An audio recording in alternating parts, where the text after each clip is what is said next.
नमस्कार दोस्तों, आप देख रहे हैं STM न्यूज़ और मैं आपके साथ मोहम्मद फैज़ आलम। इस समय बड़ी खबर दिल्ली से। दिल्ली मेयर चुनाव पर संजय सिंह ने बीजेपी पर बड़ा आरोप लगाया है। प्रेस कॉन्फ्रेंस में संजय सिंह ने बीजेपी पर बड़ा आरोप लगाया है। आइए देखते हैं प्रेस कॉन्फ्रेंस।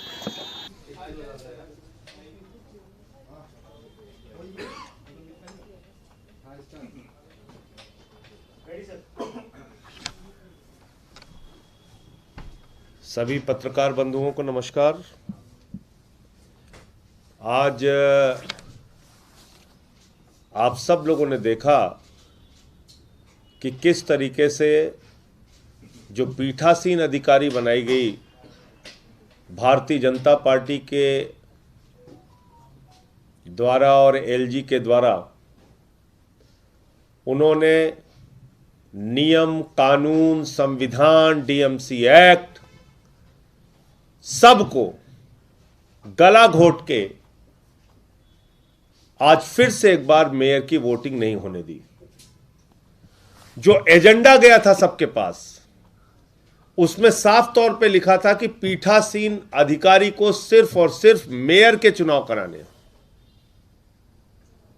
उसके बाद बाकी चुनाव स्टैंडिंग कमेटी के, डिप्टी मेयर के, वो मेयर कराएगी। ये साफ तौर पे एजेंडा में लिखा था, यानी कि जो पार्षदों तक गया था, जो हम लोगों के पास कागज आया था। और ये एजेंडा किसके स्वीकृति से तय हुआ था? दिल्ली के LG की स्वीकृति से तय हुआ था। उन्होंने डेट का निर्धारण किया था, उन्होंने तय किया था कि ये आज का एजेंडा रहेगा। बावजूद इसके, जो बात संविधान में नहीं लिखी है कि एल्डरमैन को वोटिंग राइट है, आते ही पीठासीन अधिकारी कहती है एल्डरमैन वोट करेंगे। मेयर में भी करेंगे, डिप्टी मेयर में भी करेंगे, स्टैंडिंग कमेटी में भी करेंगे। जो ना तो भारत के संविधान में लिखा है और ना ही DMC के एक्ट में लिखा है, और ना ही आज तक MCD का गठन होने के बाद से लेके आज तक कभी भी एल्डरमैन ने mayor, deputy mayor, standing committee में वोटिंग किया है? कभी भी नहीं किया, आज तक नहीं किया। आप कहां से ये कानून लेके आ गई? कहां से नई शुरुआत आप कर रही हैं? क्या भारत का संविधान भारतीय जनता पार्टी के दफ्तर में लिखा जाएगा? क्या भारत का संविधान दिल्ली के LG अपने हिसाब से डिफाइन करेंगे? क्या भारत का संविधान भारतीय जनता पार्टी की पीठासीन अधिकारी डिसाइड करेंगी? क्या DMC एक्ट में लिखी हुई बातों को दरकिनार करके अपने हिसाब से वोटिंग कराई जाएगी? आपको सिर्फ मेयर का चुनाव कराना है, और आप मेयर का चुनाव कराने के बजाय डिप्टी मेयर, स्टैंडिंग कमेटी, सारे चुनाव आप करा रही हैं। एल्डरमैन को वोटिंग राइट दे रही है। इतना ही नहीं रुकी वो, फिर बीजेपी के एक नेता खड़ी हुई, उन्होंने कहा इनके 2 विधायकों को सजा हो गई है, उनको बाहर कीजिए। आप सभी पत्रकार बंधुओं को मैं कहना चाहता हूं, कोई भी विधायक या सांसद 2 साल की जब सजा होती है, उसके बाद वो डिस्क्वालीफाई होता है। संजीव झा को ना तो 2 साल की सजा हुई, ना अखिलेश पति त्रिपाठी को 2 साल की सजा हुई, और दोनों को जो सजा भी हुई थी 3 महीने की, उस पर कोर्ट से स्टे है। तो ये लोग कोर्ट भी नहीं मानते, ना संविधान मानते, ना DMC एक्ट मानते, ना न्यायालय मानते। इससे भी अलग हट के बात बता रहा हूं आपको। एक व्यक्ति अगर विधायक के तौर पे किसी सदन में नॉमिनेट किया जा रहा है, लोकसभा के सदस्य के तौर पे लोकसभा के अध्यक्ष के द्वारा किसी सदन में नॉमिनेट किया जा रहा है, राज्यसभा के सांसद के तौर पे नॉमिनेट किया जा रहा है, तो वो सांसद है या नहीं, विधायक है या नहीं, इसका फैसला विधानसभा के अध्यक्ष लेते हैं। अजीब बात है, दिल्ली विधानसभा के अध्यक्ष ने नॉमिनेट किया दोनों को, और वो विधायक हैं, और विधायक हैं तो विधायक के तौर पे उनको मिलने वाली तमाम सुविधाएं, प्रिविलेज, नॉमिनेशन जहां पे भी है वो उनका वैलिड है। और सजा का, जैसे मैंने कहा, सजा पे तो कोर्ट से स्टे है, इससे भी हट जाइए आगे। बाकायदा चुनाव के लिए उन दोनों विधायकों के पास प्रवेश पत्र भेजा गया एमसीडी के अधिकारी के द्वारा।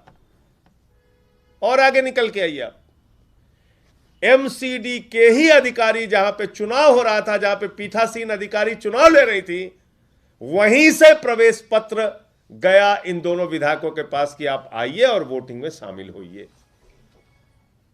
उसके बाद कह रहे इनको दोनों को बाहर करो। तो ये क्या है? ये किस प्रकार का मजाक है? भारत में आज की घटना से यह साफ हो गया है कि फिर चुनाव का कोई मतलब नहीं रहेगा।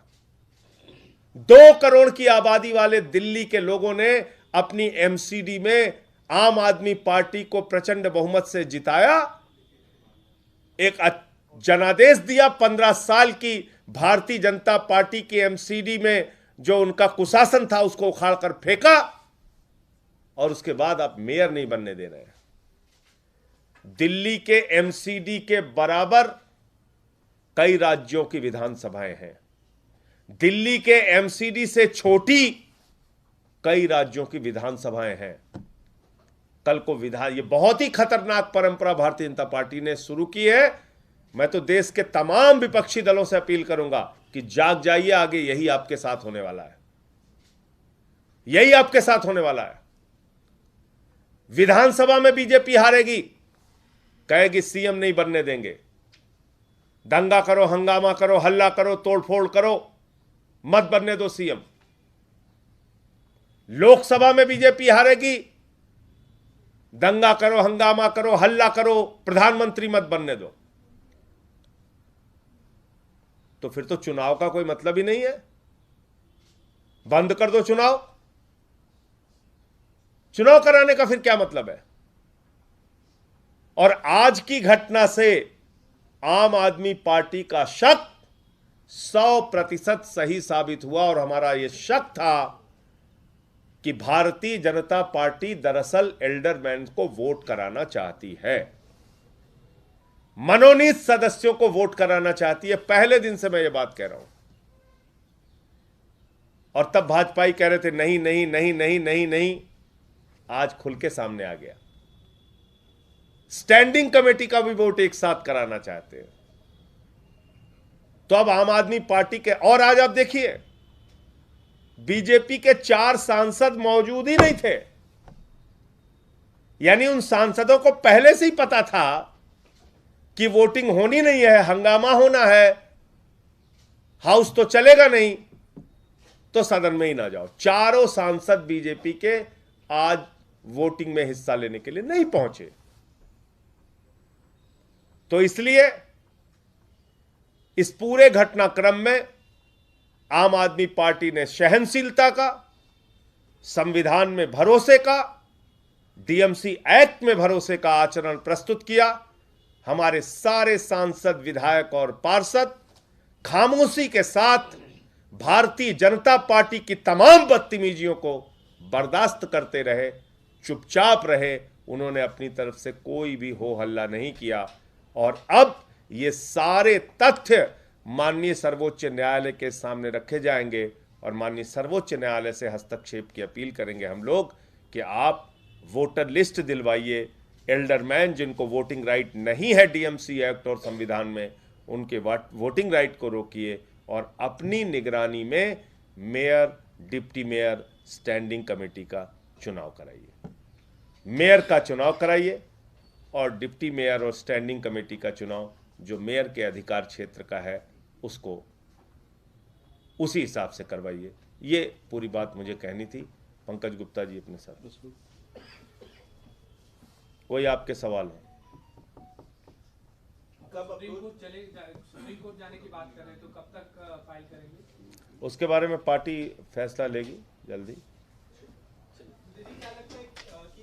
मामले में एलजी का क्या रोल हो सकता है, क्योंकि बार बार बैठक जो है वो स्थगित हो रही है, तो आपको लगता है कि एलजी का इसमें कुछ रोल होगा?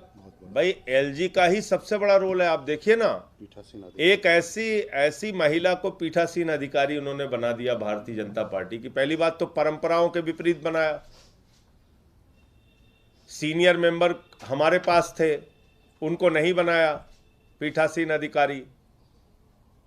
इसके अलावा आप ही खुद एजेंडा तय करके भेजते हो, मीटिंग कैसे होगी ये आप निर्धारित करते हो, और तुरंत उसको मीटिंग की शुरुआत में वो सारे एजेंडे को तार करके अपने हिसाब से कह रहे हैं हम चुनाव कराएंगे। तो इससे ज्यादा और एलजी का मिला जुला खेल क्या आपको नजर आएगा? इससे ज्यादा और क्या प्रमाण चाहिए? और आज आप देख लीजिए कितनी बदतमीजी की उन लोगों ने। हमारे लोग तो सारे शांत बैठे हुए थे, चुपचाप बैठे हुए थे। सामने से ये भी कहा जा रहा है, जैसे डॉक्टर हर्षवर्धन है वो कह रहे हैं कि नंबर्स आपके पास बहुत क्लियर कट नंबर्स हैं, इसके बाद भी आप क्यों, अगर एल्डरमैन को भी वोटिंग राइट्स मिल रहे हैं तो क्यों आप उस बात पे राजी नहीं हो रहे थे? देखिए एक बात समझिए आप, ये देश संविधान से चलेगा, किसी एक्ट से चलेगा, किसी नियम से चलेगा, किसी कानून से चलेगा। मतलब ये कोई बात नहीं हुई तो फिर इसका मतलब कल को अगर लोकसभा अध्यक्ष जी कहें कि डॉक्टर हर्षवर्धन जी मेरा ये मन हो रहा है कि आपके खिलाफ जो लोग चुनाव लड़े थे, जो दूसरे नंबर वाला है वो कल से हाउस में आएगा, आप जाइए घर पे बैठिए, थोड़ा आराम कीजिए 1 साल, तो डॉक्टर साहब मान जाएंगे इस बात को? बहुत ही सीनियर पार्लियामेंटेरियन है, देश के केंद्रीय मंत्री रह चुके हैं। मैं पूछना चाहता हूं उनसे कि वो मान जाएंगे इस बात पे? मतलब एल्डरमैन को वोटिंग राइट ना कॉन्स्टिट्यूशन में ना डीएमसी एक्ट में, कह रहे हैं अगर दिया जा रहा है तो आपको आपत्ति क्या है? हंसी आती है बात सुन के। ये एक निर्वाचित प्रतिनिधि ऐसी बात कैसे कर सकते हैं? कल को अगर लोकसभा अध्यक्ष कहें कि भाई हर्षवर्धन जी अब आप ऐसा कीजिए, 1 साल आप घर पे बैठिए, अब जो दूसरे नंबर पे आपके खिलाफ था चुनाव में वो आएगा अब, तो मतलब एक कोई नियम कानून संविधान से चलेगा ना। कोई हाउस, कोई एमसीडी, कोई विधानसभा, कोई संसद, उस नियम के हिसाब से चलिए। तो इसलिए ये एकदम साफ तौर पे आज दिखा कि किस तरह से भारतीय जनता पार्टी लोकतंत्र, संविधान, नियमों का, कानूनों का गला घोट रही है।